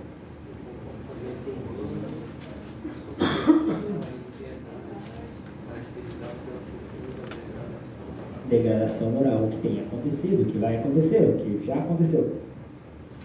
O que o ensino progressista representa? Ataque à ortodoxia bíblica, umas teses que reduzem textos bíblicos. É só registro, só experiências pessoais e não vale nada para nós. É o que eles dizem. O que o ensinamento progressista enfatiza? Yes. O homem no centro, egocêntrico, retira a convicção do pecado. O que é indispensável na refutação do ensino progressista?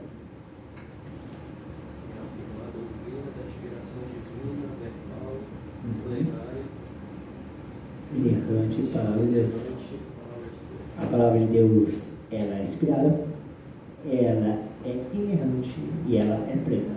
Toda ela é inspirada por Deus. E validar o princípio solar excluído na reforma. Estabelecer que a Bíblia é a única regra infalível de autoridade final da fé e prática. O que nós cremos é baseado nela. Nada além dela. Não é nenhum outro livro que nós vamos basear. Podemos estudar sim, aprender, ler outros livros, mas o que é a nossa conduta, o centro, é ela. Podemos ler vários livros, podemos estudar sim, mas que ela seja sempre o centro. Então, acho que nós vamos tirar as verdades de Deus. Ao fortalecer a autoridade bíblica e o aprendizado das doutrinas cristãs, precisamos estar atrelados a quê? Uma vida de santidade. Posso pregar aqui, devemos viver de santidade, precisamos obedecer, precisamos ler a palavra do Senhor, mas isso não é nada valerá se eu não tiver uma vida santa.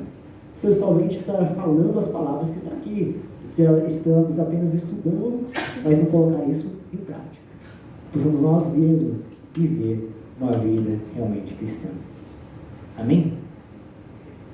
Ensinos progressistas, né? Enfraquece a autoridade, que nós estudamos 3 pontos, né? Eles enfraquecem a autoridade da Bíblia, tirando a Bíblia de lado, promove relativismo moral, agora a verdade para você, a verdade para mim, e enfraquece a fé dos cristãos. Já que Deus não é perfeito, já que a Bíblia não é perfeita, então para que eu estou servindo? Então a pessoa vai procurar aquilo que mais lhe agrada. Amém? O que nós temos que aprender nessa lição? O que mais pegou foi o egocentrismo. Quando nós colocamos sempre, muitas vezes, o nosso eu, o nosso ego, o nosso bem-estar em primeiro lugar.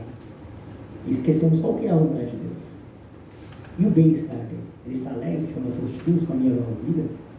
Que eu possa estar cada vez mais assim, eu quero estar vivendo uma vida que te alegre, uma vida que eu possa representar o Senhor, que o Senhor possa olhar para mim e falar, este é o meu filho que me traz. Amém? Essa é a mensagem de Deus.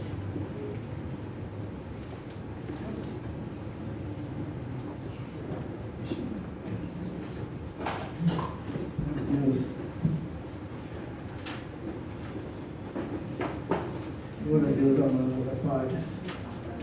O que mais chama a atenção nessa lição de hoje é o que nós estamos assistindo agora no mundo, tanto lá fora quanto dentro das igrejas.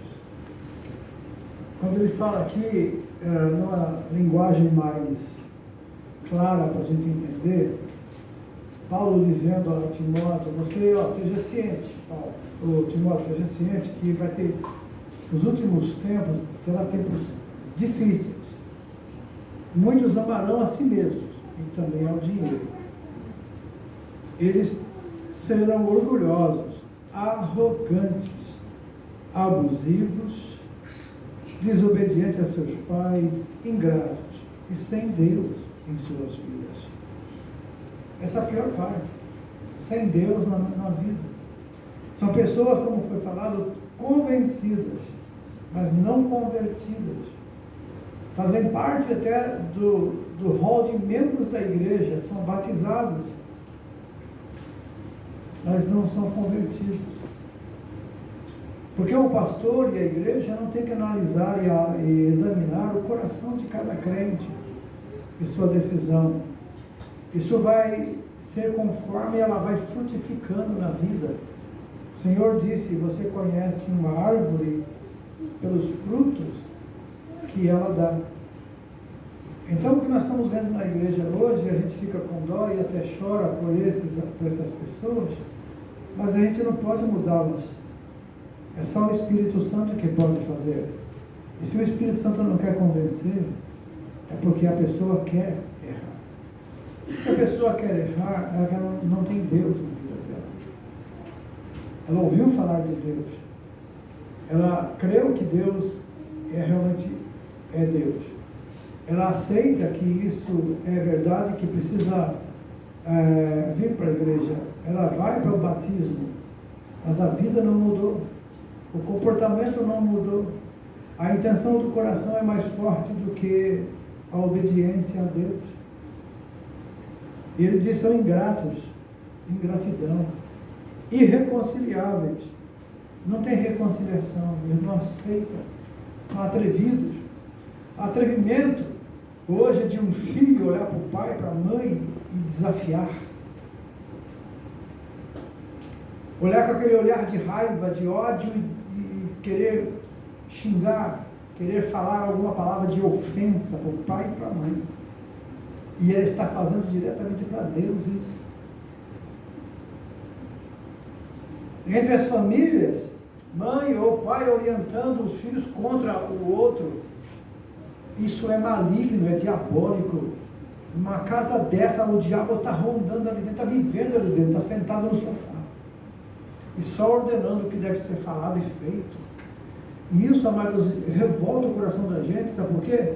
Porque a Bíblia está sendo ensinada, a palavra de Deus está sendo pregada, mas as pessoas não querem mudar. São pessoas que são dodóis, qualquer coisa se ofende, qualquer palavra mais dura não quer mais vir para a igreja.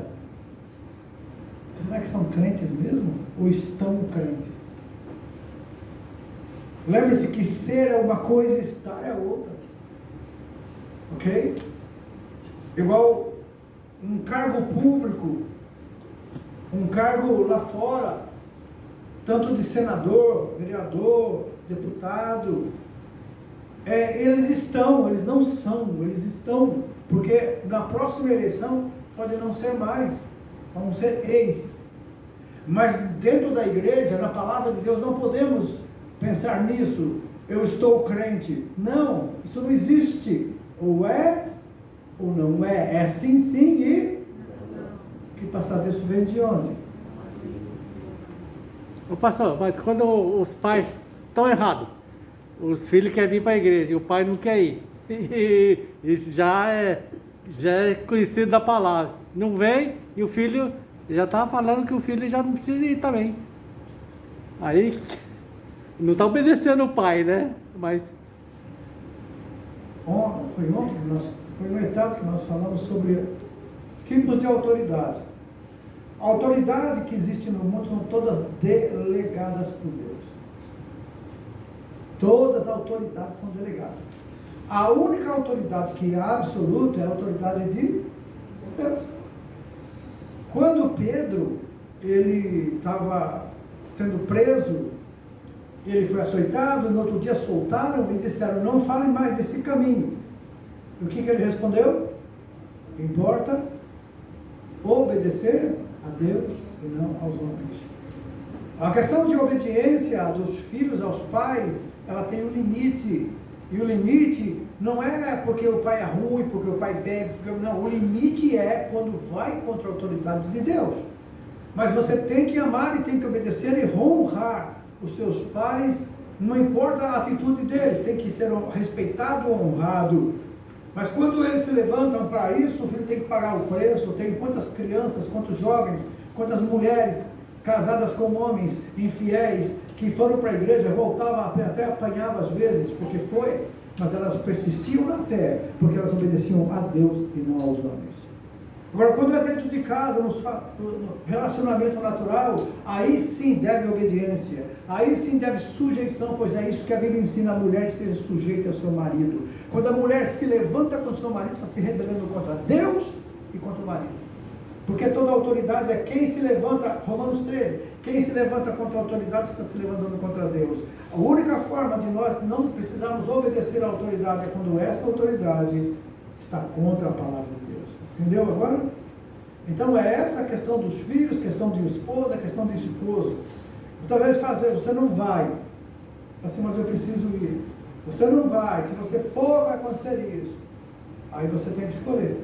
Vai orar a Deus, vai perguntar: Deus, qual é a minha posição diante de Ti agora? Eu quero ir para a igreja, estou sendo proibido de ir para a igreja. E o Espírito Santo vai orientar, porque nós temos o Espírito Santo amados. Quem é crente verdadeiro, quem é crente convertido, tem o Espírito Santo habitando nele, amém? Então é Ele que orienta a gente na questão. Agora, quando você vê essa geração, então quando fala geração, não é só os novos, não, nós também os velhos, geração, que faz tudo isso aqui, orgulhosos, arrogantes, abusivos, abusam da autoridade, abusam das prerrogativas, desobedientes aos seus pais, já perdem a promessa, estão debaixo de maldição, porque a Bíblia diz: honra teu pai e tua mãe, para que você tenha dias felizes na terra e se prolongue seus dias.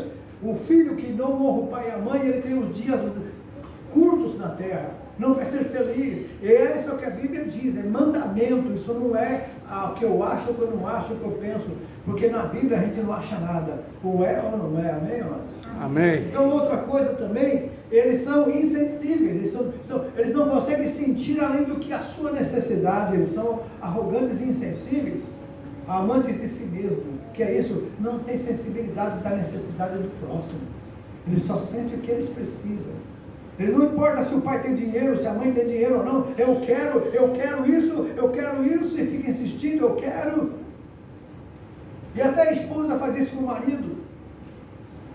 Eu quero isso, mas não tem, né? Vai ficar difícil, mas eu quero, eu vou fazer.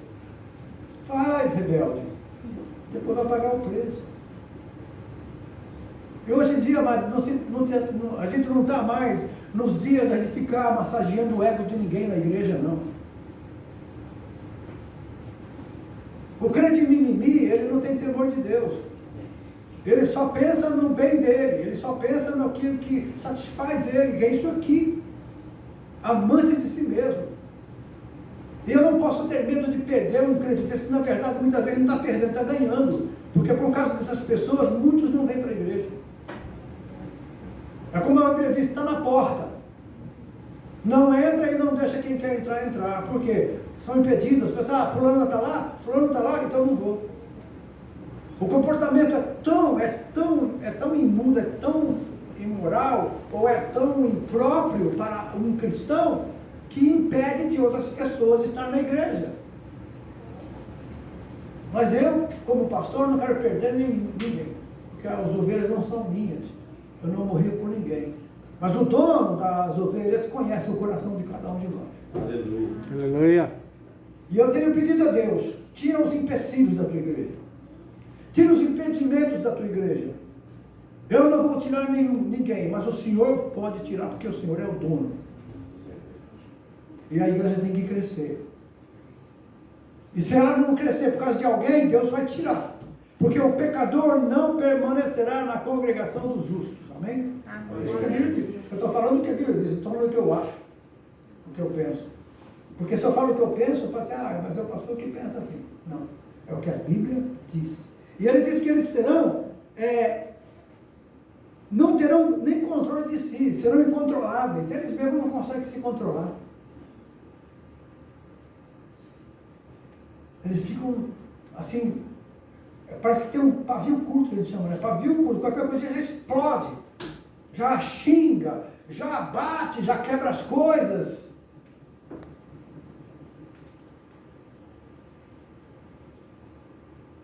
São mais amantes dos prazeres do que amante que amam a Deus. Eles não amam a Deus mais do que os prazeres. Quer dizer, então, a idolatria de si mesmo, é a autolatria. Eu amo a mim mesmo. E tudo que eu quiser me dar prazer, eu vou fazer. Então, até mesmo com relação ao corpo, muita gente diz, eu faço porque eu sou livre. Livre você não é nem eu. Nós somos escravos de Jesus Cristo. Amém. Escravos de orelha furada. O seu corpo não é teu. O seu corpo é templo do Espírito Santo. E você não pode fazer o que você quer com ele, não. Você pode manchar o corpo que é templo do Espírito Santo. Quem diz que o corpo é da pessoa, ela faz o que quer, não conhece a Bíblia e nem teme a Deus. Porque, na verdade, o nosso corpo é o templo do Espírito Santo. E Paulo disse, vocês não sabem que o corpo de vocês é o templo do Espírito Santo que habita em vós e que vocês não são de vocês mesmos, porque fostes comprados por um bom preço. Aleluia. Por isso glorifique a Deus no vosso corpo e no vosso espírito que pertence a Deus. E aqueles que pegam quanto o corpo, no adultério, na prostituição, ou em qualquer outro sistema que queiram fazer com o corpo, darão conta a Deus disso. É simplesmente isso. Então, esse ensino progressista, ele veio para dar uma voz para quem quer pecar. Para dar uma certa consciência de que não tem nada a ver. Que é o relativismo. Para eles é pecado. Esse pastor é muito radical. Não é bem assim, tem que ter amor. Tem que ter liberdade. Então, se você prega a palavra de Deus, é como se você fosse radical, fundamentalista. Louvado seja Deus que eu sou fundamentalista. Porque o fundamentalismo é o seguinte, a ortodoxia da palavra que não muda. E aqui está falando, a ortodoxia da palavra está sendo relativada. Não é bem assim, não. Está escrito, mas não é dessa forma. E aí então vem esses doutores, teólogos, né? E injetam isso nos seminários, nas faculdades teológicas, e sai de lá um monte de ensinados que vão contorcer, eles se contorcem para torcer a palavra. A gente usa o termo distorcer, mas na verdade seria ser torcer, porque quem distorce é o Espírito Santo, que dá na verdadeira hermenêutica o significado do texto. Que o texto, a hermenêutica ensina que o maior intérprete da Bíblia é a própria Bíblia, através do Espírito Santo. Não é procurar em livros, nem em doutores em teologia, que muitos deles estão deteriorados espiritualmente e moralmente. Então eles procuram adaptar a teologia com seus títulos para aquilo que bem nos agrada. A simplicidade do Evangelho é essa, que o crente em Jesus, mesmo que ele não tenha curso de teologia, mas ele tem o Espírito Santo como mestre, Senhor, ensinador. Se ele for fiel e ler a Bíblia, o Espírito Santo vai ensinar. Ele pode não ter nunca feito teologia, nem hermenêutica, nem homilética, mas ele vai ver que tudo que ele fazia está dentro dessas ciências. Eu, antes de fazer cursos teológicos, com 17 anos, eu já pregava nos púlpitos das igrejas. Eu já lia a palavra, orava a Deus, jejuava e ministrava a palavra. E eu, quando comecei a estudar homilética, eu falei, olha, eu estou dentro disso. Eu estou fazendo isso aqui, eu nem sabia que o nome era esse, homilética. E alguém ainda fala homilética. Homilética é fazer omelete. Homilética é a ciência de preparar sermões. A hermenêutica é a ciência de interpretação da Bíblia. E a lei primeira é a Bíblia interpreta a Bíblia. Ok? Nossos recursos são frágeis. O progressismo diminui a autoridade da Bíblia. O progressismo libera e procura, dessa forma, destruir a própria família, com a ideologia de gênero, com tantas coisas que eles ensinam que são maléficas, malignas, e nós vamos ver na próxima aula que você vai assistir, não perca, e leia também se você tem, porque é quando a criatura é mais importante do que o Criador, e é isso que os coaches estão fazendo, colocando a criatura, e muitos louvores que nós temos hoje. Esse dia mesmo eu já cheguei a vedar 2 louvores que estavam para cantar na nossa igreja. Por quê? 2 louvores que são antropocêntricos, é o homem no centro. Louvores que chamam Jesus e falam assim, ó, olha, eu já preparei a casa, já passei perfume, já perfumei a casa para você chegar e entrar. Pode bater na porta, pode entrar que a mesa está pronta. Ah, pelo amor de Deus, irmãos. Pelo amor de Deus. Nós somos o bom perfume de Cristo para o mundo. Não é você perfumar a casa para Jesus entrar.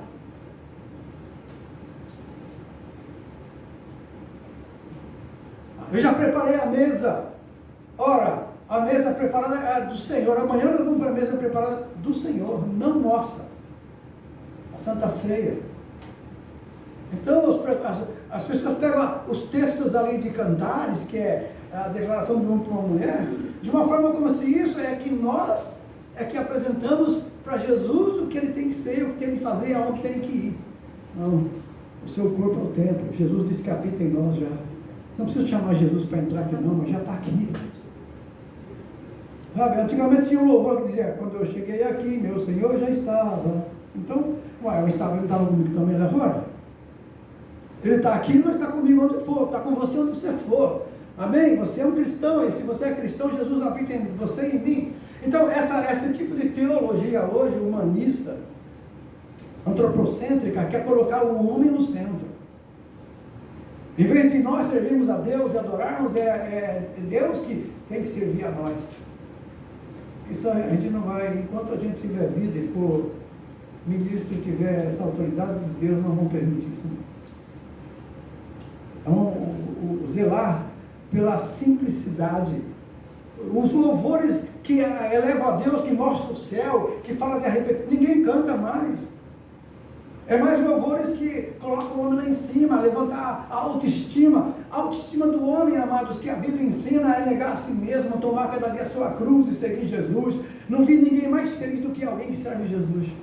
Não conheço ninguém mais feliz do que negou a si mesmo. Aquele que tem o Espírito Santo sendo o Senhor da sua vida e direcionando os seus caminhos. É isso.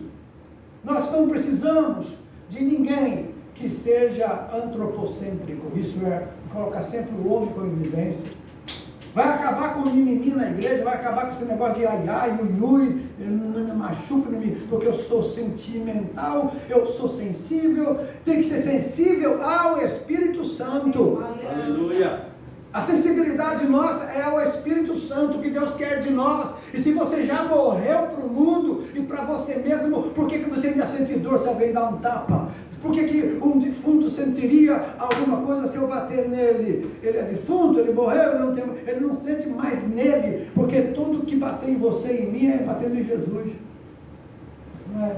Quando Paulo perseguiu os cristãos, Jesus falou o que para ele? Quem és tu, Senhor? Eu sou Jesus, a quem você persegue. Você notou a diferença? Jesus, a quem você persegue. Então sirva a Jesus, seja de Jesus, morra para você mesmo. É isso que a Bíblia ensina. Essa teologia aqui e essa prática da questão de andar agora nessa doutrina maligna, maléfica do ensino progressista, tem pastores ensinando isso, tem seminaristas ensinando isso, tem seminários caminhando para isso. É a degradação do Evangelho que eles estão ensinando. Mas nós vamos continuar com a verdade da palavra de Deus, e não importa se a igreja cresça ou diminua, que na verdade os fiéis sempre gostarão da verdade. Os que querem viver para si mesmos vão dizer, eu não consigo mais, eu quero uma igreja que tenha amor. O verdadeiro amor é aquele que corrige. O verdadeiro amor é aquele que corrige a sua falha. E o pastor sofre com isso. E eu me lembro de quando a gente tinha que disciplinar nossos filhos, eles choravam, também a gente chorava junto. Mas era necessário, porque hoje eles são homens. E mulher que dá valor à correção. Na hora a Bíblia diz, não é boa a correção, mas depois traz alegria, amém? Então, na igreja do Senhor, não desanime de seguir a verdade, não se atenha a aceitar o que estão falando, porque aqui diz na lição, no texto, no final do primeiro tópico, lá em cima, que diz que o engano desses mestres e seus seguidores será objeto de juízo divino. Objeto de juízo divino. Facilitou a vida do crente. Deixou os crentes mais alegres com si mesmo e com a igreja. Fez da igreja um clube social onde todo mundo procura ter o prazer em viver uma vida agradável, alegre e feliz, sem se arrepender, sem ser corrigido. Mensagens motivacionais, elevando a autoestima do povo, colocando o povo lá em cima, e Jesus como o garçom que vai servir só aquilo que você quer. E a Bíblia diz, foge do meio deles, povo meu, sai do meio deles. Então, na verdade, a verdade da palavra não pode ser diminuída.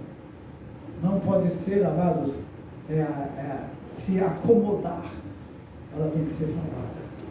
Agora, você e eu, se percebemos que estamos errando em alguma parte dessa, vamos nos arrepender, vamos pedir perdão a Deus. Senhor, me perdoa, eu aprendi errado, eu estava vivendo uma forma errada, uma vida errada, me ajuda. Porque não é fácil mudar, não.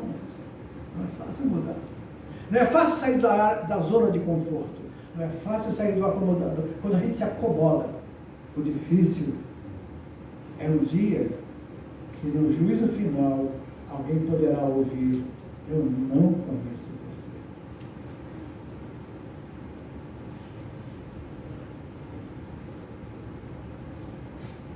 Então, qual que eles querem? Eles querem reinterpretar as Escrituras.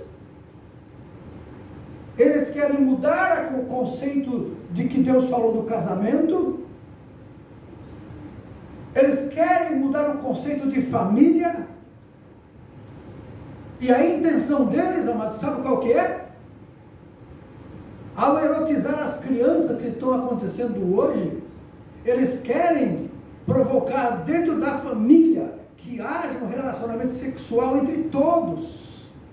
Que a família vire um lugar de prostituição, de incesto, onde o pai vai poder ter relação com a filha com a mãe com o filho e assim por diante. E é isso, eu estou falando isso porque eu ouvi com esses ouvidos uma deputada no Brasil, uma deputada que é filha do diabo, até que ela seja salva, se arrependa e se torne filha de Deus.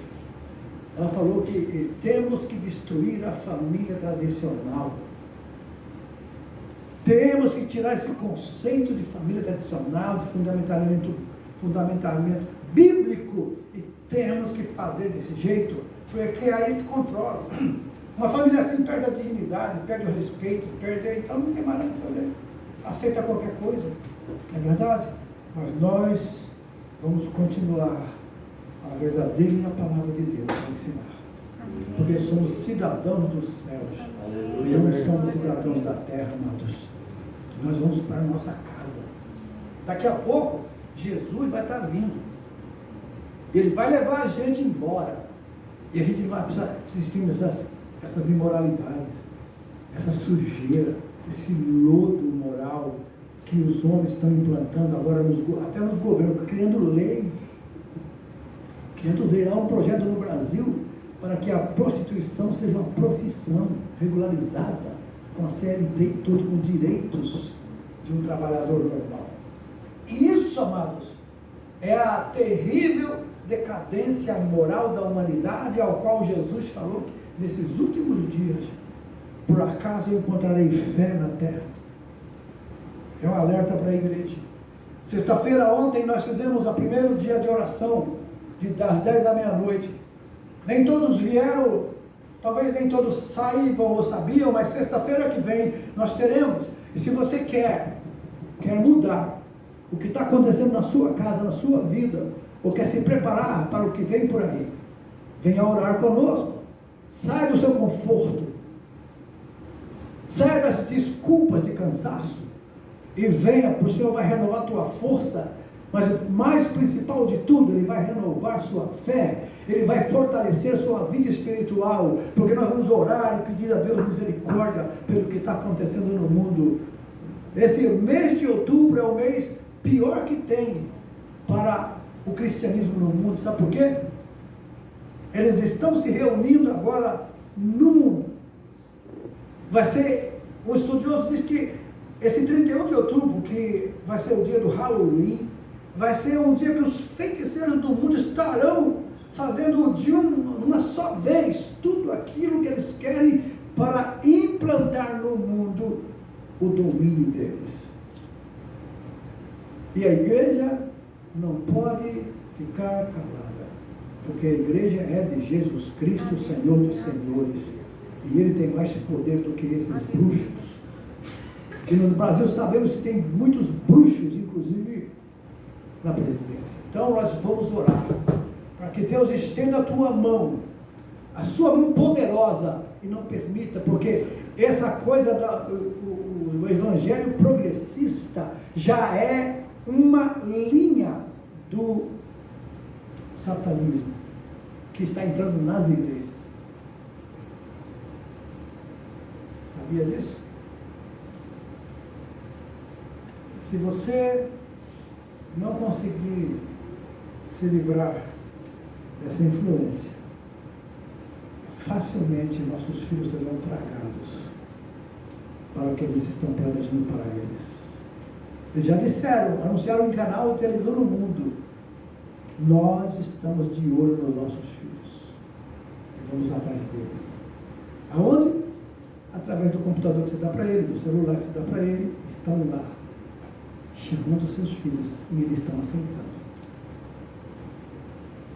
Tem vários vídeos informando isso. Desculpa eu passar um pouco do tempo, mas estamos na hora de alertar, porque muitos estão dormindo um sono espiritual, não estão enxergando, conseguindo ver o que está acontecendo. Mas eu, como pastor, tenho que examinar, tenho que entrar nessas linhas. Eu conheço esses satanistas e vejo o que eles falam, e eu vejo que a doutrina do demônio já era essa há muito tempo. E eu tenho que alertar pela palavra, porque não importa o que eles dizem, importa o que Deus diz. Deus está no comando, Deus é o Senhor. E nós vamos orar para Ele, o único que pode vencer isso. Irmãos, nos ajudem, nos ajudem. Quando você puder, venha. Vai estar cansado? Eu também estou. Tem que trabalhar amanhã? Eu também vou. Deus vai fortalecer você. Deus vai dar força e você vai aguentar isso.